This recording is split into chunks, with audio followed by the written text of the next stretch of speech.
What's happening, you guys? Veggie here, and for today's video I'm pretty much just going to be going over some criticism I've received for my squat technique. Now it's one of those things, right? It's just one person who made a comment that I wasn't squatting low enough, and it made me kind of self-reflect if I was squatting low enough. I think it was a she, right? She said these squats didn't count, that was 0 reps, bro, or whatever, and even though I was hitting parallel depth, that doesn't count as a squat. And I didn't really understand, because parallel squatting is something that's quite commonly known in bodybuilding. Parallel squatting is obviously overloading with more weight and hitting that slightly limited range of motion, right? And there's this whole controversy as to which is better for muscle progression, to do full range of motion squats, to maximum depth, or to do parallel squats with more weight for more muscle progression. And I myself am pretty stumped on it. But my entire theory around bodybuilding for maximum muscle progression is to extend the biggest range of motion and to always extend, the biggest muscle contraction. So for me, I've really been reevaluating my squatting technique. And in that way, this criticism was kind of good, right? Because it's made me think, am I doing things right? And it's always a really good skill to have, is critical thinking even when it comes to bodybuilding. Even for martial arts, for pretty much anything in life, you've always got to be self-critical about what you're doing, making sure you're doing it right if you want to progress, right? That's the kind of mentality you need when you tackle bodybuilding. Am I lifting this weight right? Have I got the correct technique? Have I got the full range of motion to accentuate my muscle progression going forwards? So that's what I was doing, is I've been recording myself doing squats and seeing what my range of motion is, right? And making sure I'm at least hitting parallel, because in the previous video, if you guys haven't followed my Instagram, follow it. In one of my Instagram videos, I was doing 140 kilo squats, but it was 1 inch, maybe even less than an inch above parallel. So by that theory, I wasn't even hitting parallel, right? Even by that tiny bit, it just doesn't count.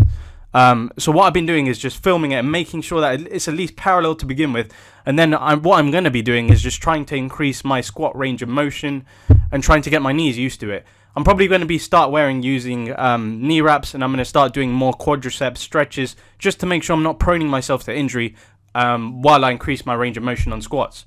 So at the moment, I'm hitting parallel just on 120 kilos just to make sure I'm doing it properly with correct technique. So what I did was I did the first set and I recorded it, which you can see right here is me doing the first set of squats, and I'm just a bit off parallel here. I don't know if it's an inch or just above or just below an inch, right? But I just don't feel like I'm hitting the suitable depth for squatting, And you can see it accentuated from this line here, that I just don't feel like I'm hitting the range of motion I really need to be hitting. So what I did was I replayed the first video, and I saw I wasn't really happy with my range of motion. And then what I decided to do was, okay, I'm going to take another video, but this time I'm going to try and squat even lower, and let's see what happens. So what I essentially did that, right?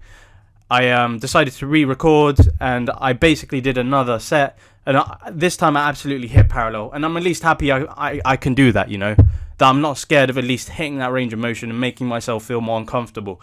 To be honest with you guys, when it comes to barbell squats, they're by far one of my most uncomfortable movements. In the past, I did develop a huge passion for them last year, but for some reason that passion has started to go, and I've definitely felt a lot more lethargic when it comes to squats. Like, sometimes I just can't be bothered to do the set. I just got to get over it, get in the zone and get it done.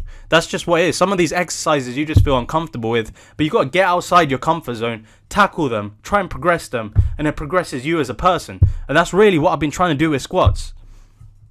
So at the moment, I've hit that parallel range of motion, and I'm going to be going even lower, and then I'm going to be hitting heavier weights when I'm ready. So that might mean I stay on 120 and get that to a suitable depth before I go back up to 140, 150 again in that strength training rep range. But that's pretty much how I'm tackling this issue at hand, you guys. And I just want you guys to know that maybe it's worthwhile you check your technique, make sure you're maximizing your muscle gains. This is serious. If you're taking bodybuilding seriously, you want to get big, you want to get the size, you want to get the strength, you need to have that mentality to, to self-criticize, to re-look back. It's all about retrospective, right? Seeing what you've done wrong is the best way you can, progress as a person in that field.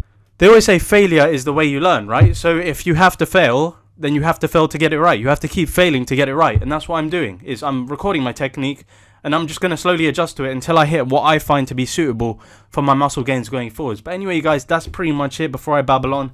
This is what my main focus is on, is getting the range of motion right. And the next exercise I'm really putting a lot of emphasis on is making sure I'm dropping low enough for my barbell squats. But anyway, you guys, I'll see you in that next video. Peace out.